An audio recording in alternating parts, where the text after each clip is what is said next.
but also those who are underemployed. So they would be part-time jobs, whether it be 6 or 10 hours a week, but do want to work longer and actively looking for a full-time job, for example. And that number in total, if you take the 160,000 unemployed, but plus all the others, gets you a number of close to 400,000 in March. And that's a big number.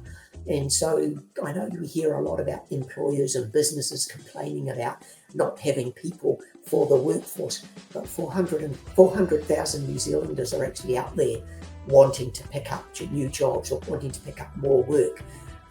So I don't think workforce shortages are the issue at the moment.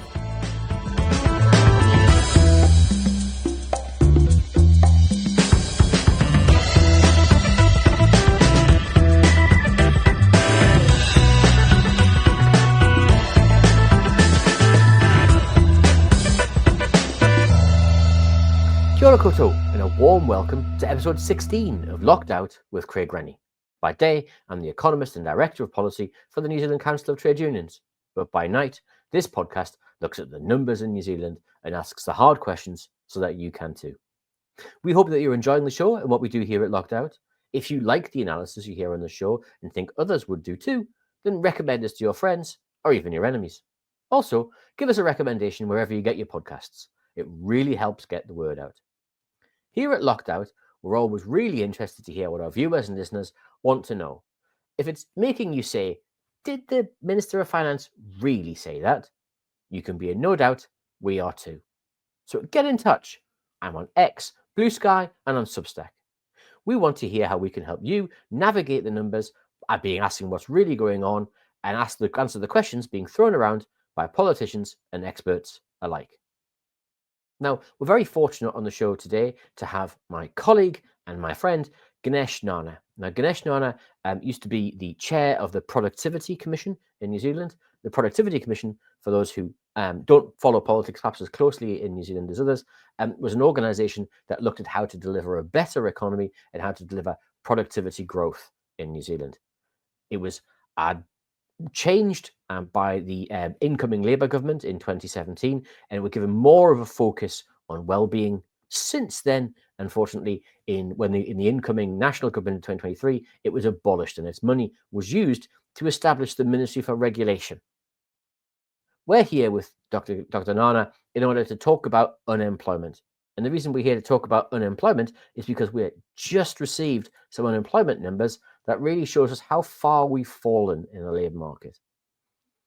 Between 2019 and 2023, we put on 225,000 new jobs in New Zealand. But since June 2023, we've lost 31,216 jobs. A job lost every 34 minutes. And the real pain is being felt by young people. And over the past year, there's approximately 20,000 fewer jobs being filled by 15 to 24-year-olds, and a further 10,000 jobs which aren't being filled by 25 to 29-year-olds. And it's no surprise that many of them are choosing to leave the country now. We saw jobs fall in Auckland, in Wellington, in Manawatu Wanganui, in the Hawke's Bay, in Taranaki, in the Waikato, Nelson. Canterbury put on some jobs, but it was a very small amount. It put on 1,600 jobs last year against 30,000 in the few years before. We've seen jobs fall in manufacturing, in construction. There are 16,600 fewer people working in construction since 2023. Jobs falling in professional, scientific, technical services. Jobs falling in retail trades, accommodation and food services. And this is unsurprising. Since June 2023, we've also seen the minimum wage cut twice in real terms. We've removed the living wage from government contracts, brought back 90-day trials, ended fair pay agreements, and we've cancelled 33 live pay equity claims. And despite all of that, and despite everyone telling us that these reforms would lead to a better labour market, would lead to more jobs, every time we get new data, the data on the labour market tells us it's getting worse. So really keen to chat with Ganesh about what's happening in the labour market. Let's talk to him now. Hello everyone, I'm joined today by the lovely Ganesh Nana, former chair of the Productivity Commission. former chief economist at Business Economics Research Limited. Ganesh, thank you so much for coming talking to our audience and sharing your knowledge about unemployment. I guess first things first, it's quite clear that there's a real problem with unemployment in New Zealand. There's a real challenge with growing levels of both under and unemployment. What's the general direction for unemployment since the election? Oh, thanks, Craig, and kia ora, and pleasure to be here, and thanks for the opportunity. It's, I suppose, turning to the question of unemployment, it hasn't been good, to be honest, in whichever way you paint it and whichever bits of data you try and pick out. It hasn't been good over the last 12 to 18 months, and that was one of the motivations for that letter that some economists wrote and issued late last year, very much around we were seeing the hurt, we were seeing the harm, and we were seeing the rise in joblessness. And there's no two ways of painting it. It's just not looking any good at all. And the monetary policy response, interest rates cuts, are not making much of a difference. And unfortunately, fiscal policy is not coming to the party. It's actually going in the wrong direction. We're getting signals and signs that it's actually going to be even more of effectively austerity, or another round of austerity yet again next year. So there's nothing there that we could hold on to that's signalling it's going to get any better. The unemployment rate itself and the numbers, I think, are a little bit undercounting, especially when you take on board things like the declining participation rate alongside the migration exodus. You could paint the official numbers actually look a lot better than they probably are. So I guess the question that begs are, clearly unemployment's, a challenge. As you say, the levers that we normally rely upon to help deliver positive change in this area, fiscal policy, monetary policy, they're either heading in the wrong direction or not doing the things that we want them to do. So who's losing specifically as a consequence of the current policy setup? Well, I suppose you could, it depends on how you slice and dice it, and depends obviously on one's own interests and one's own, I suppose, prejudices. But I think I did have to have a look at some of the details over the past time. But I think if you throw up slide one that I sent through, which is focusing on the youngsters, which is probably where my heart lies, irrespective of how old I am. That's our perspective. That's my perspective in terms of building for the next generation, and it's really quite saddening to see who's getting hurt in terms of the age profile, in terms of the youngsters. And as I say, you slide one up. Not sure if Pat's got it there for us, but what you see there is quite a stark, I suppose, combination of some numbers, and the blue bars going back over the last 10, 11 years, that's your HLFS data, which we're expecting to pay out next week, I think it is. So we've only got to the March quarter, and next week we'll get the June quarter numbers for the HLFS numbers. And at the moment, in the numbers, you're getting about 167,000 total unemployed. That's the official definition. But the blue bars are showing the unemployment for those in that 18 to 24-year-old age group. And what you've got, especially in the last since about 2023, it declined a bit in 2022, 23. But since then, you've got a steady increase in those blue bars, that heading up towards what's now about 65 to 70,000 unemployed in that basically under 25 age group. And you'll see that that's significantly higher than anything we've had in the past 10, 11 years. And that's the official numbers in terms of unemployed. Remember the official definition of unemployed, you have to be not only without a job, but you have to be actively seeking work out there. And that's rather quite scary, 70,000 out of the 160, that almost, well, pretty close to half of the officially unemployed are actually those under 25. And that's a scary scenario if we're embedding in, or want to bed in some positive workforce behaviours of actually being in job and being ready and having having an appetite for work and having a regular sort of engagement with the workforce for those under 25. It's not a great way to start off a career. The brown bars or the darker bars are the monthly data from MSD, and that's the data of job seeker recipient, job seeker supplement recipients. JS stands for job seeker data, and the recipients of those benefits that we put out. In particular, the work ready data is 120,000 people on job seeker work ready data. The blue bars indicating again that's well, not spiked, but it went down from the COVID levels back down to something like about 25, 30,000, but is significantly higher now, as the brown bars show in the latest data for the June numbers of the 120,000, the June month. You've got close to 35, if not 40, or close to 35,000 being under 25 in that category, and it's not, so that's close to a quarter in that younger age group is not where we'd want to be if we're setting up for, dare I say, the next 10, 20 years of workforce capabilities. So if I can ask a quick question, because you mentioned something that I think that's really important, and perhaps a lot of viewers and listeners don't perhaps understand, is that there's more than one form of unemployment, and there's certainly more than one form of labour market activity. Could you just sort of very briefly give us a real sense of sort of, what different kinds of under or unemployment exist in New Zealand? Well, I look at the three bits of data that I follow, and that's the official unemployment, which is what will be announced next week, which is I would argue, a narrow definition, but it's consistent. It's used because it's consistent with every other part of the world, or the parts of the world we want to compare ourselves with. And that's where the 5 or the 5.5% rate of unemployment, or whatever the headline number comes out, that's commonly quoted. It's narrow because you not only have to be out of work, but you have to be actively seeking work to be classified as officially unemployed. And actively seeking means more than just looking at the vacancies on the website or whatever it might be. You actually have to have filled out a form. You actually have to be sending your CVs to people. You actually have to be making applications. So that's why I call it a narrow definition.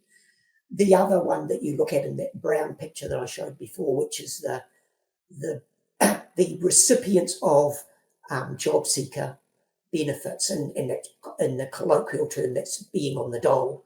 Again, it's a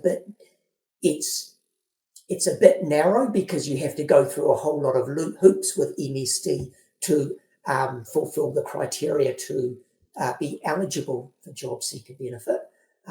Again, and it depends on your partner's income if you happen to have a partner, and it's a whole lot of, it's a mishmash, for want of a better phrase, but it is a measure of those people, or some people, who are wanting work. And the other third definition, which I like to use, which is again coming out next week, which is not only just counts the unemployment in the HLFS, the Household Labour Force Survey, so it's a survey number, but it also captures those who are without a job but are not actively seeking work, but also those who are underemployed. So they would be part-time jobs, whether it be 6 or 10 hours a week, but do want to work longer and actively looking for a full-time job, for example. And that number in total, if you take the 160,000 unemployed, but plus all the others, gets you a number of close to 400,000 in March. And that's a big number. And so I know you hear a lot about employers and businesses complaining about not having people for the workforce, but 400,000 New Zealanders are actually out there wanting to pick up new jobs or wanting to pick up more work. So I don't think workforce shortages are the issue at the moment. So it's a great point, because, as you say, one of the things we've seen in this set of current economic challenges is that the unemployment rate has stayed lower than some people were expecting, but that underemployment rate has rocketed. And what it suggests is that people are taking part-time work. They're taking whatever work is available. They may be working in platform working, doing gig economy work. And so they appear out of the unemployment statistics, but they're actually not in the kind of full-time, well-paid work that they would hope or want to have during a normal economic period. Absolutely. And as a consequence, we're continuing to see in New Zealand one of the big challenges that labour market economists identify all the time, which is a thing called wage scarring, which is where you take a job because you have to take a job. It doesn't pay as well. It might not use your skills, but when you're in that job, it becomes really hard to get back into the work that you might be good at because you're already in a job. And so for a long period of time, you are wage scarred. You earn much less than you might otherwise do if you were able to access the job that could use your skills and your talents in the hours that you were able to work. And it's part of that, especially for the young, it's part of that habit forming of going to work. The wage scarring is even harsher at that early part of your career path, and you can get quite disillusioned from that. And so, why bother looking for work if all the work that's out there is the proverbial Uber driver? And there are lots of anecdotes, and I don't want to go down that in terms of data, using that for data evidence, but is that an economy that we actually want to build for, where we've got people going in and out of the workforce, getting 3, 4, 5 hours a week? And how do we build capability? How do we build the habit for going for work? And dare I say that word that was very familiar that I used a long time, productivity. How do we going to get productivity out of a workforce which is, for one, been very casualised and doesn't build that connection to the workforce, and by the way, doesn't see any reward for being engaged in the workforce. So why would you be incentivized to lift your productivity if that's the experience you've had? Now, certainly for listeners and viewers who may not be familiar with this particular problem, in New Zealand, labour market economists have identified for a very, very long time, we have a cripplingly poor labour productivity record. Now, productivity here is just simply how much output we get for how much input or hours worked in terms of in New Zealand. And New Zealand has a very poor record on productivity and a particularly poor record on productivity growth. Other countries have done much better than New Zealand. Now, again, what are the current problems here in New Zealand, and how are the current labour market challenges factoring into solving that labour market productivity problem? Well, I think there's the one side who want to or have a recipe which is just providing more and more jobs. And so that's the argument, which is getting people off that job seeker benefit because they want to reduce benefit, and so get them into jobs. So it sounds harsh, but it's irrespective of whatever the skills that that person might have. We've got a system that sets up that encourages you into work and actually penalises you quite harshly if you're not in work, if you're not actively seeking work, or if you're not taking up those opportunities for it. You've actually got sanctions put on, and this current government is actually adding to those sanctions. And so you haven't got it's a carrot and stick approach. We haven't got the carrot, but we've got the stick. And we haven't got the carrot, whether in terms of good jobs, let alone the carrot of actually good, well-paid jobs. And so from my perspective, if you've just got a stick of wanting people or pushing people into work, irrespective of whether they might be good for that particular work or have the right skills or the right aptitude, it's no surprise we get a productivity outcome that's subpar. Now, others will argue that that's because we've got a workforce that's lazy or not trained. My argument will be it's probably because we've got a workforce that we've relied on the stick and we haven't actually invested in that workforce to build their capability. And if we're investing in that workforce to build that capability, whether it be the skills, whether it be the hard skills or the soft skills, or whether it be the training, the on-the-job training, the apprenticeship programs, and all of those sorts of things go together. Having done that, we end up with an unemployment situation like on that previous graph, where actually the youth, the young, are the ones who are most hurt by the current unemployment cycle. And we go through these cycles however many times. It doesn't send the signal that we actually value the young getting into work, building their skills and building their capability, and thereby lifting the productivity. It's somehow turning it on the head and saying, well, it's all their fault, rather than actually something that we're doing wrong in terms of our labour market, managing that labour market cycle, and dare I say, encouraging businesses to actually invest in our people rather than expecting our people to work for a pittance. So one of the things you mentioned a couple of times is that we're going to have new data out next week on Wednesday. Now, what should people be looking out for when that data comes out? What are there any key measures or any key indicators when that data comes out that they should be saying, do you know what? This is the thing that's telling us how healthy or successful our current labour market is. Well, obviously that unemployment number, and I'll be the problem with the unemployment numbers, and there's always problems with data, as you well know. I wouldn't place too much on the one shot, the one absolute number.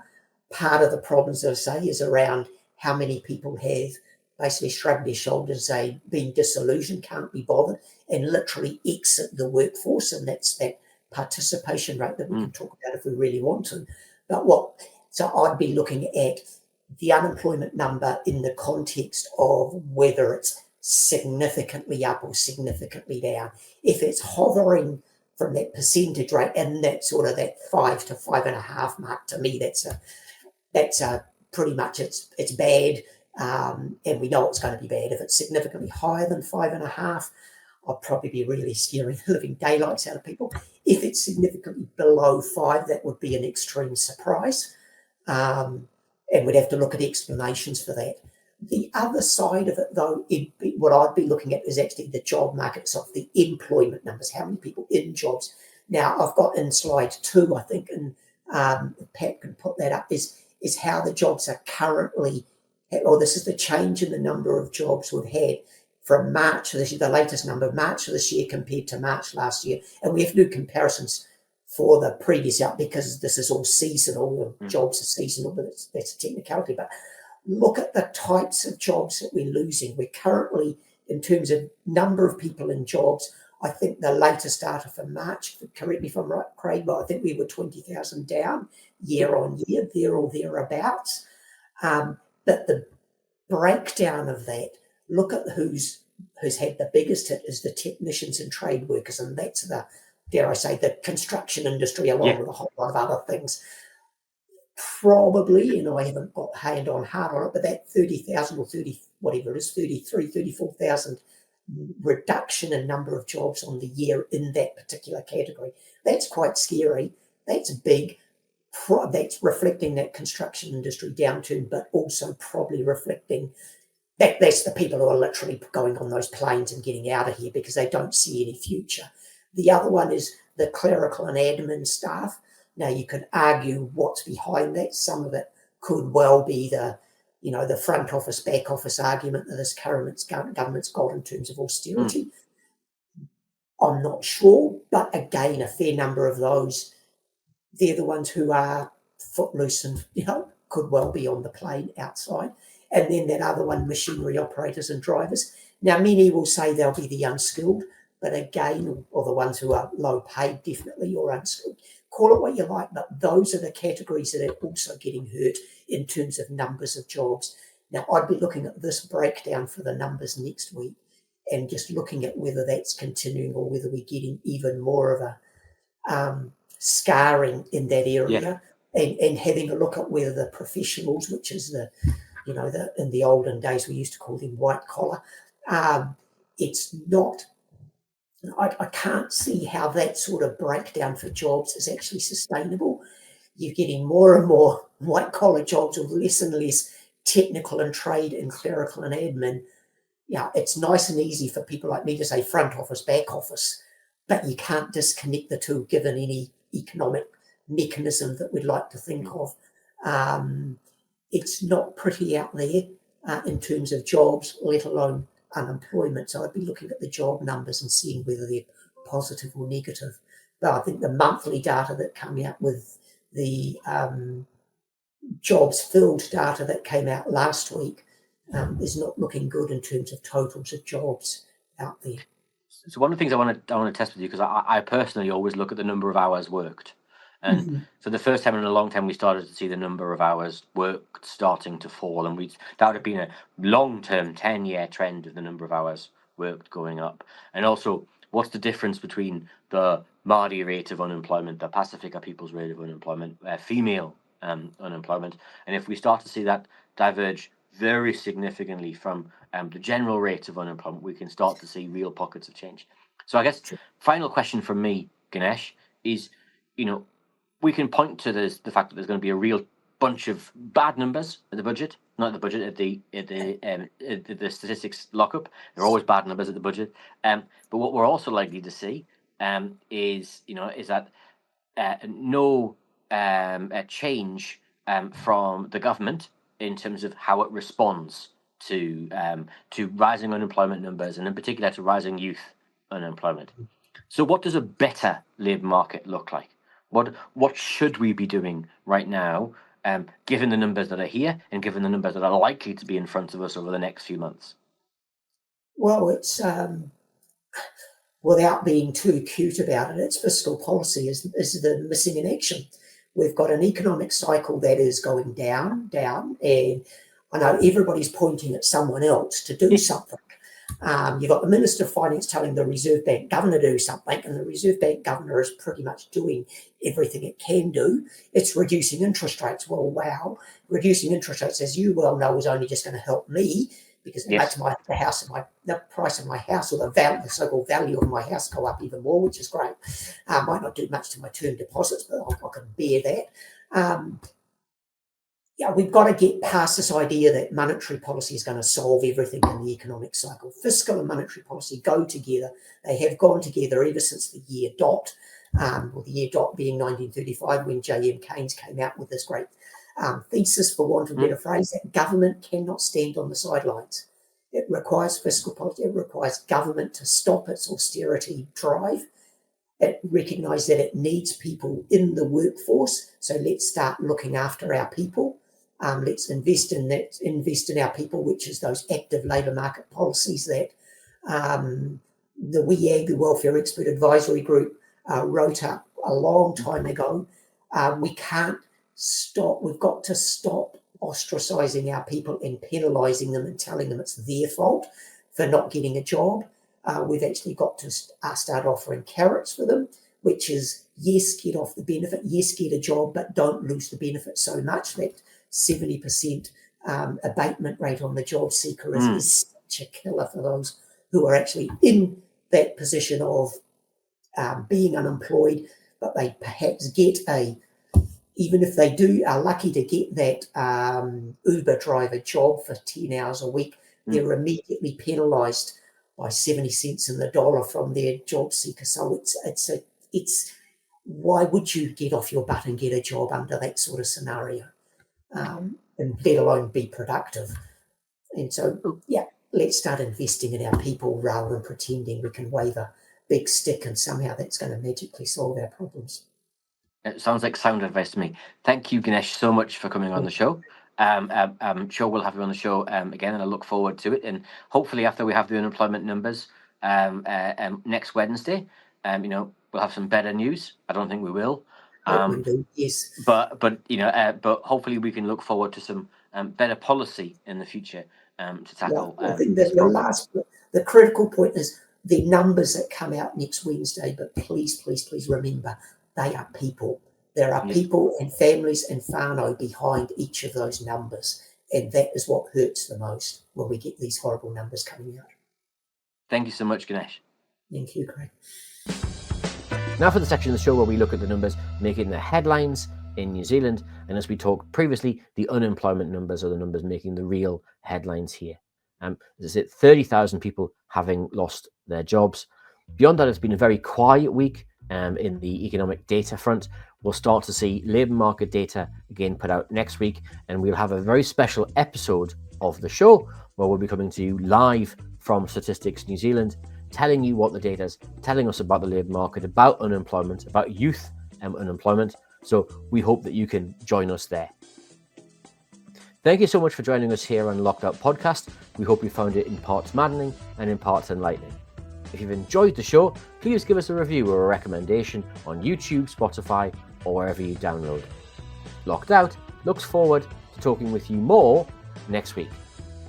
Don't work too hard. Goodbye.